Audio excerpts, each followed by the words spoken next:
Hello, friends, and welcome to yet another episode of Pause Talk. And today we are going to bring here a wonderful woman who is going to tell her about her pause, which will just amaze you. Welcome, Mamtha. Thank you. Thank you for this opportunity. It's a pleasure to share my pauses, I would say, rather than just one pause. It looks So, like it's become a way of life for me. yeah. Thank you. So, Mamta is a wellness and performance coach, and she is really now going to tell us more about her own self. Please introduce yourself, Mamta. Thank you. Um, an curious student who wanted to just understand how bodies operate, how people can be healthy.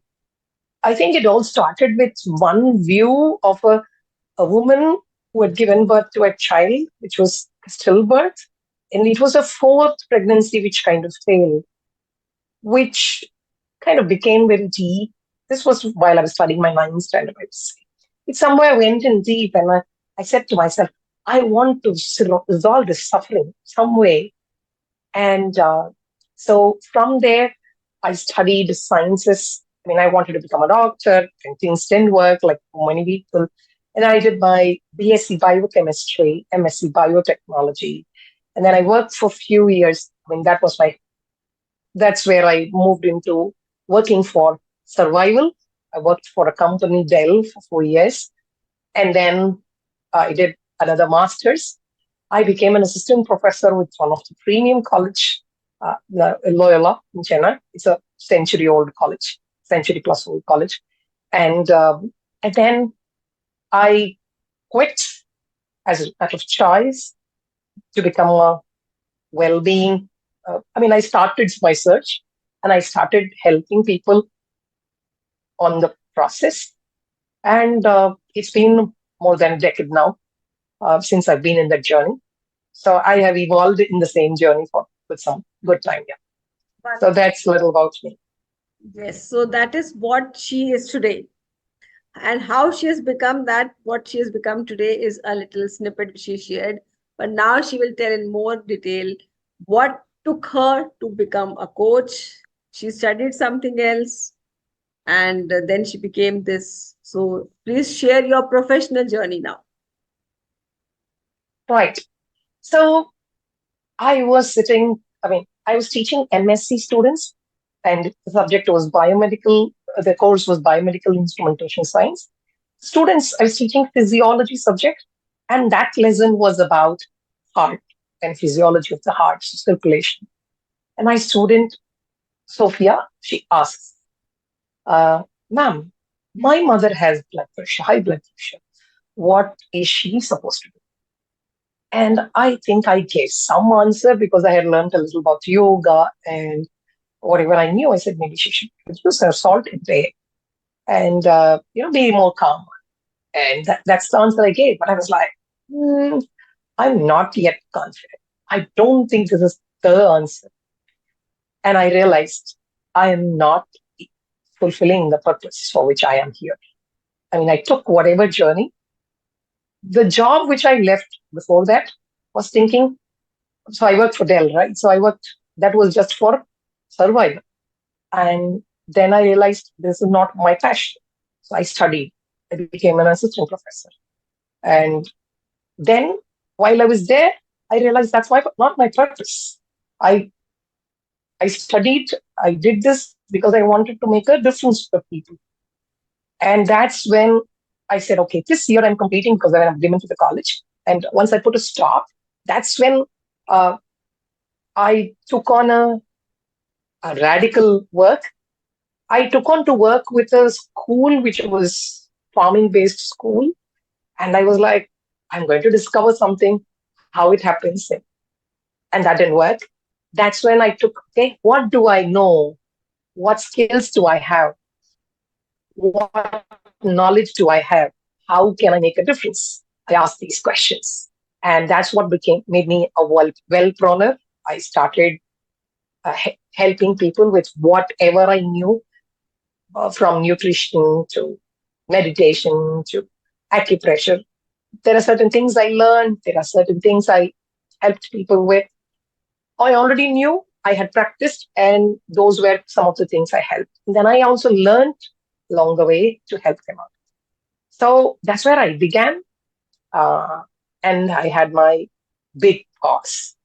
That's when my father passed away. So life was so before that, the pauses were like about not able to clear and normal kind of pauses which happen, not able to complete the degree, and those kind of pauses. But this is the pause which was very shifting for me. And my father's demise, and I moved from the social work village where I was to back to my city. And I started realizing that all the illnesses were not rooted in the physical domain, they were rooted in the deeper domain. And I started exploring about how the mind is influencing the body. I had I had known about it as a meditator because I've been meditating since the age of 14. But this one was bringing it to the level of how can I help people out? Because Absolutely. something which I knew didn't work. Yeah.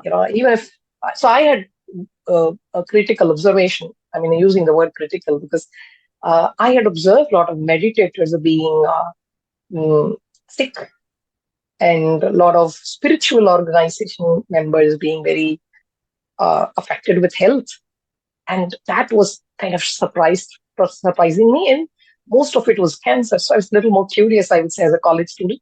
What's cancer? Why the hell do, meditators also get cancer? Then that means something wrong with the meditation or something is there in that journey which I am not aware. I mean, it could be Yes. either ways. Amazing. So, Amazing. so I did, and it was across many organizations. I even, for that matter, why Vivekananda died in 32? Why Ramakrishna Paramahamsa lived a little longer than that?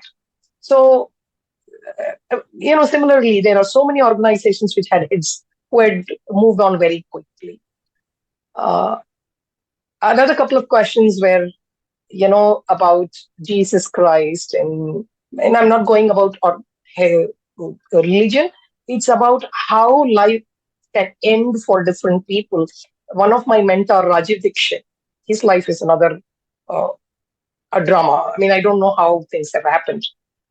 Rather than making it an event which is going to be challenging, I'm looking at it as like it can happen this way also. So, what makes people be alive? What helps people go on?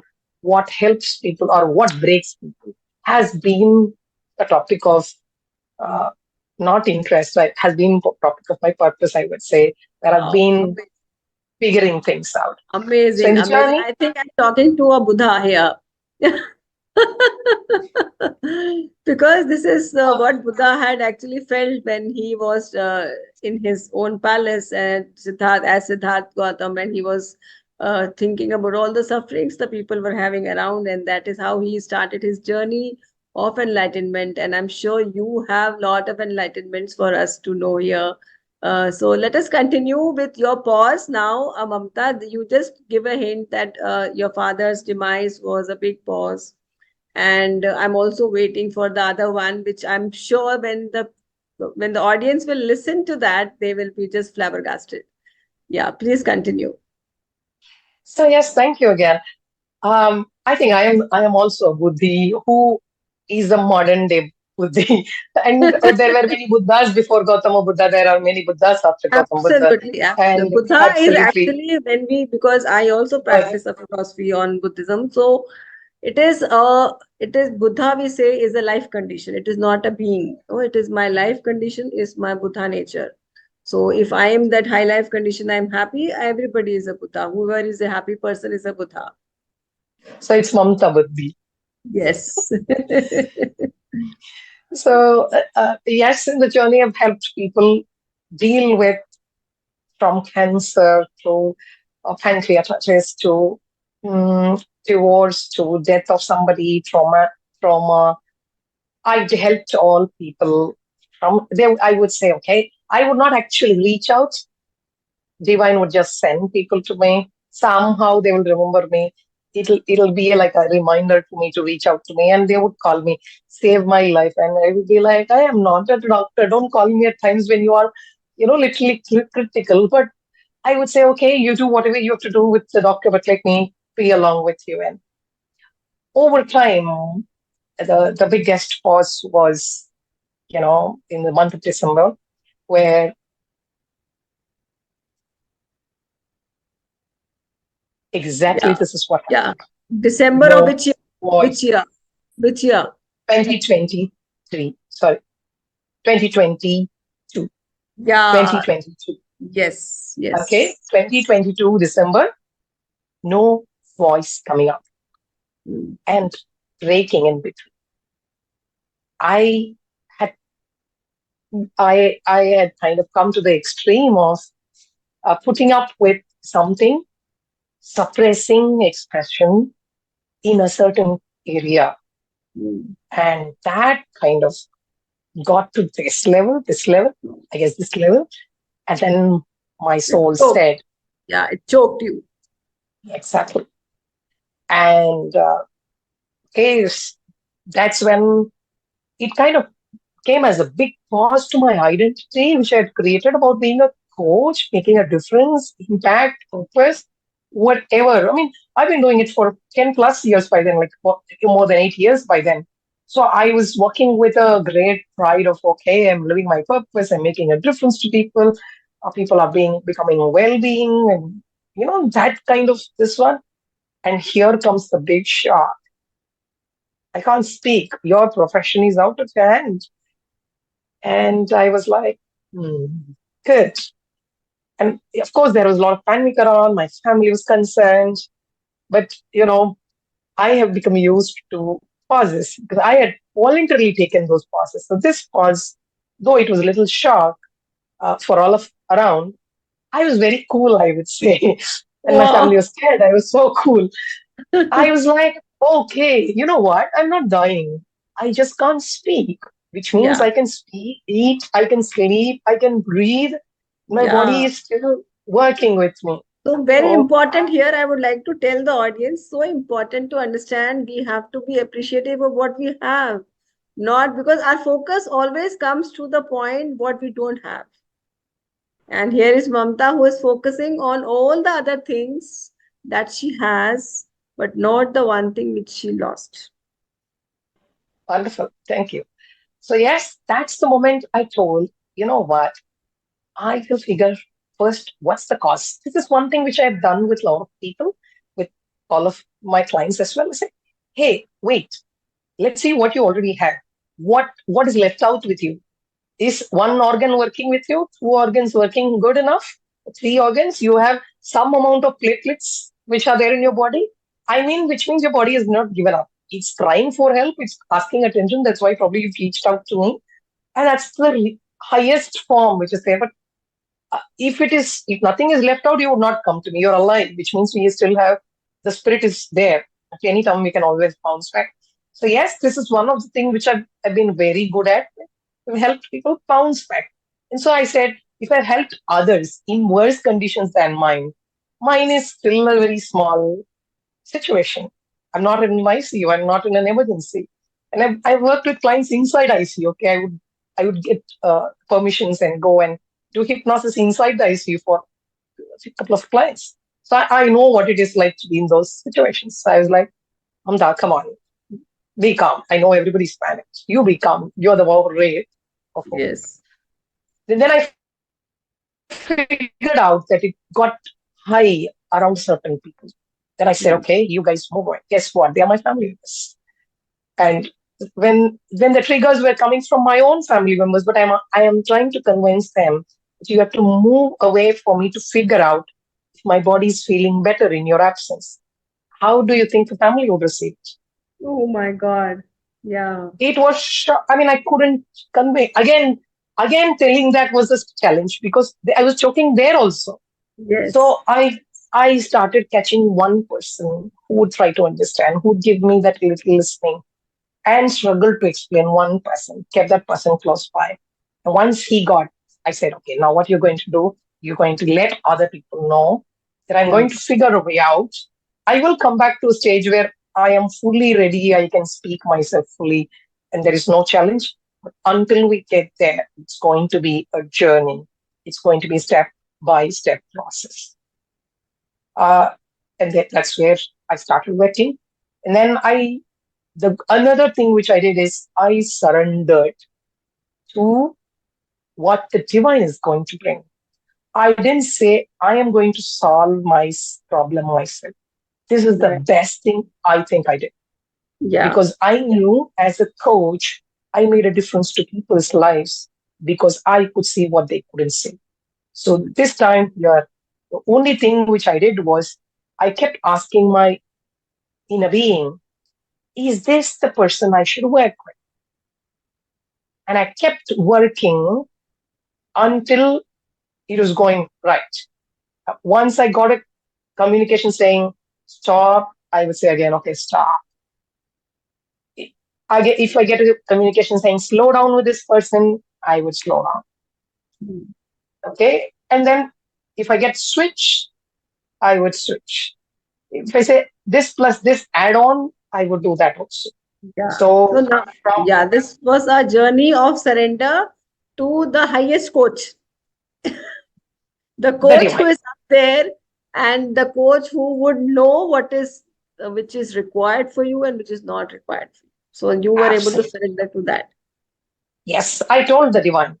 It was a crazy conversation with the divine. I've been this way. So I said, you know what? If this voice has to come just for my survival so that I can ask, eat, sleep, I don't need a voice for that. Hmm. I only need a voice if it can make a difference to people. Absolutely. Absolutely. Otherwise, this voice is not required. If I'm hungry, I can ask food. Give me food. Hmm. Hmm. Hmm. This is enough. So I can be a dumb person. Now that I know to read, write, and speak, I could do it with anyways. But Divine said, no, no, no. I will take you. The very fact that you surrender to me, I am with you. And guess what? People were taking me wherever they thought would get me the answers. And I would get one line code from different people.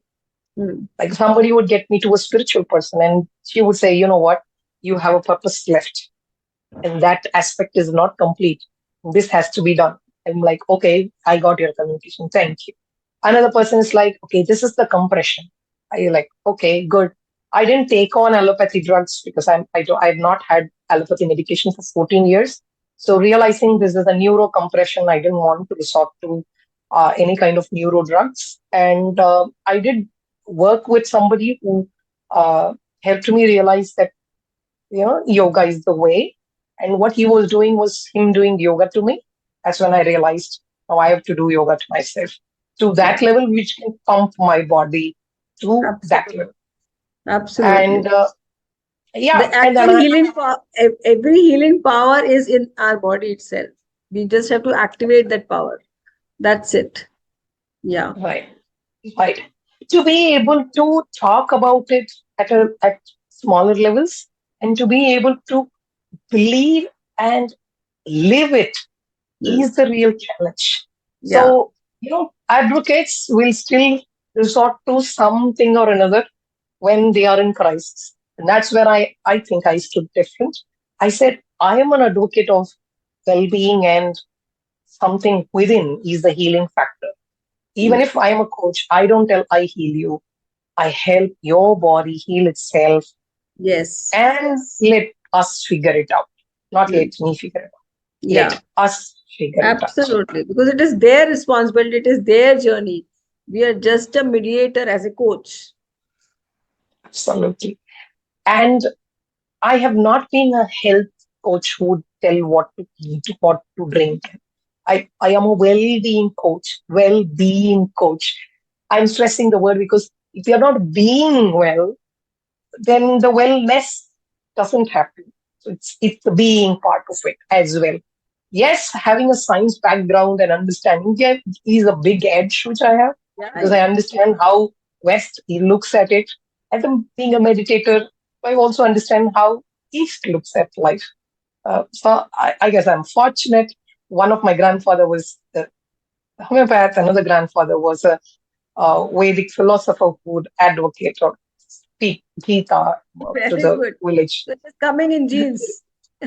Yes, and my great grandfather was a consultant to the Raja of, Riyabad, that place. So I Yeah. guess consulting, a doctor, uh, at teaching, speaking. Yeah. My father was a theatre actor as a child, and then an entrepreneur. So I got that also then. Right. And my mother is very creative about figuring things out with herbs and stuff like that.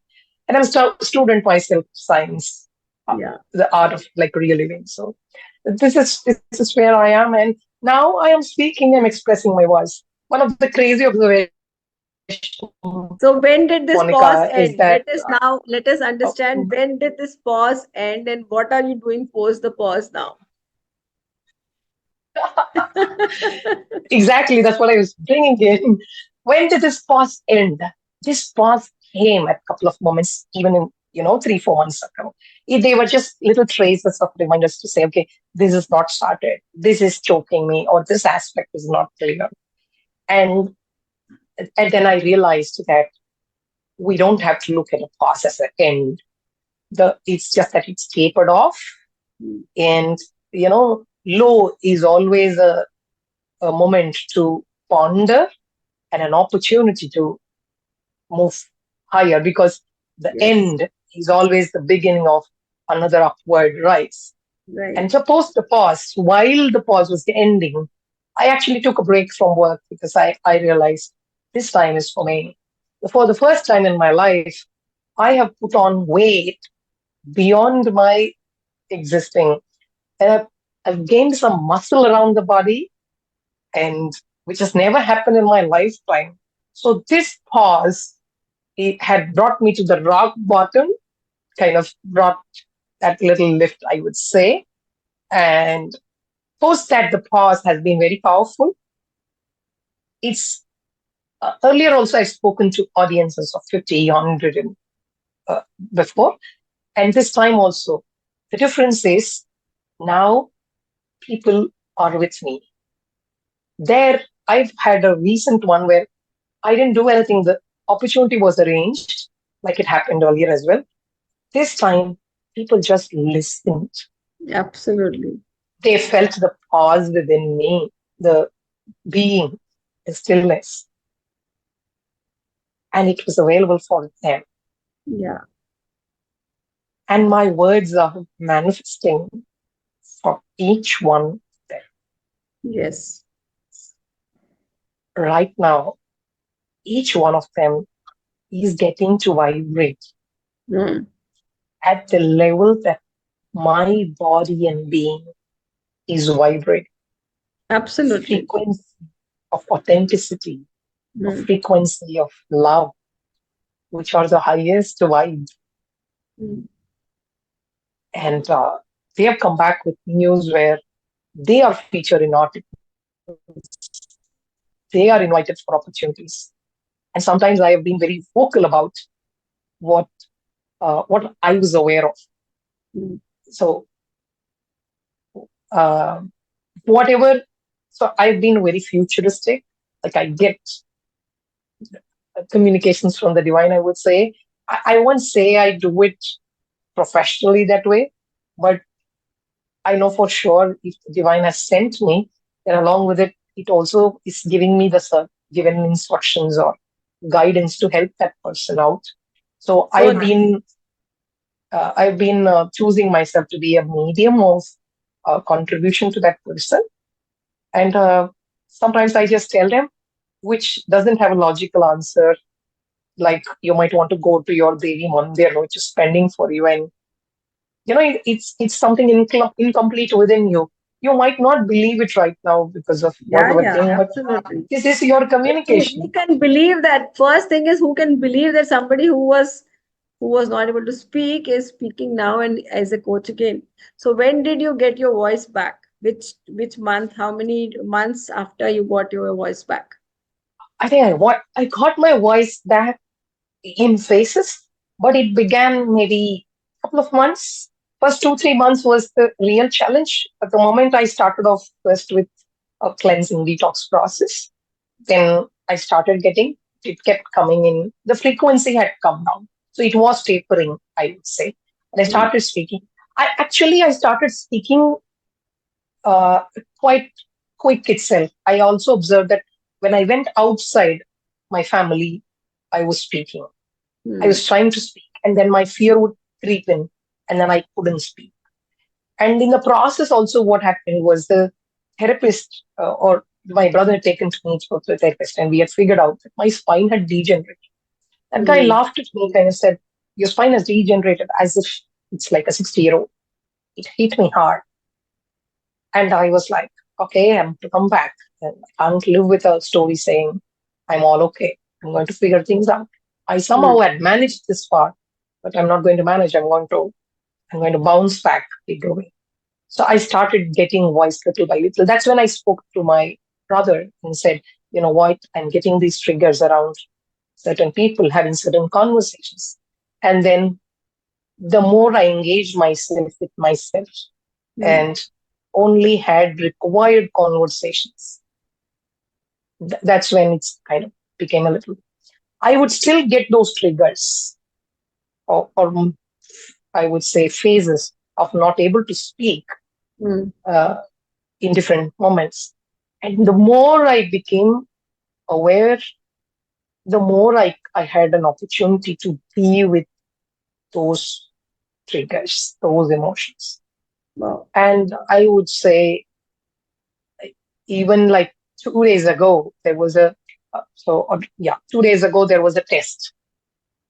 Okay, a little test. So I'm glad I have a wonderful coach with me who's kind of keep on checking. Are you getting the triggers? Is it happening? At what levels? Sometimes the triggers are general. It happens. Sometimes the triggers are being created. Hmm. So every moment there is not every moment, there is an opportunity every time. That's where I get to check. Hey, how am I? Where am I up to? What's the progress? Yes, yes. So very So important it's a here, Mamta. phase. Yeah, yeah. Very important to be living that with lot of consciousness, no, with lot of awareness. We live our life just as if we are just existing, just going. Whatever is happening every day, we just get up, we do our whatever chores we have to do, and going to the office, coming back. But we are not taking that pause to actually understand that what is my life until we come to this when the life chokes us. No, when the life chokes us, only we realize that we really needed this kind of a small pause in our life, which will help us to go within. Yeah. And that is what help you to understand that this is the well-being. It is the wellness of the being, not only the wellness of the physical body, but also of the being. And that is what I'm requesting all the audience to really understand and ponder that why this pause is so beautiful. No, it is not a break in your life which you would test, but it is a break or a small pause which you will actually test your immunity, it will test your endurance, it will test your resilience, and then you can bounce back as Mamta is always done. Right. So, Mamta, I So would I like think you to that's a share now. survival mode. Yeah, we are always in that survival mode. We have to come out and thrive. We have to really thrive and work for people around us. I would really appreciate if you will share a small message for our audience now. Already, I think your life itself is a message, but still a message from you. Uh, I'm looking for, the words which are coming from the divine. So the answer which I have right now is live every moment. Hmm. Discover what's within and follow it no matter what. Hmm. Divine has your back. Hmm. Trust it and let it take over. You just Wonderful, act according to it. wonderful, wonderful. We have to live in the moment. And we greatest thing which Mamta was able to do was surrender. So living a life of surrender is the most beautiful life. We surrendered to corona, and we just waved through it. We couldn't do anything for some time when this kind of a COVID hit us. So similarly, when some crisis hits us, sometimes we need to really surrender, because sometimes things are not what we had planned, how we had wanted them to be. But it happened because that is what was needed for you at that moment. So everybody who came to me was divine, communicating through that person, Absolutely. divine, healing me through that person, Mm. whether it was in whatever form of healing methodology was used. Some I knew, some I didn't know. I kept only looking for, are they somebody who were living it because it's their purpose? Mm. Because the divine was guiding them. Were they looking for it as a survivor or a passion or a purpose or purpose? So only for those people to whom it was a divine thing to do, I kept giving in. So that happened because I was only looking for the divine communication to me. That's Yes, my request, and it's a journey. absolutely. Everybody has to. Yeah, wonderful. Thank you so much, Mamta. It was really wonderful to have you on the show, and we really went into that divine mode actually, and we are blessed that you are here for us in the show, and you really gave beautiful message, and your life is an example. Thank you so much. I'm Atma requesting the Namaste Ji, to Atma each one of you. Namaste. I'm also requesting all the audience who is listening, if this story is resonating with you, and if you are having that kind of a pause in your life, you can come out of that pause, believe. And if you have a story already which resonates with some of this, you can contact me and I will reach out and you can be my next guest on the show.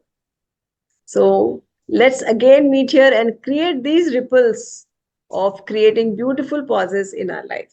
Thank you so much. Namaste. Thank you. Thanks again. Sarve Jana Sukhino Bhavantu. Yes.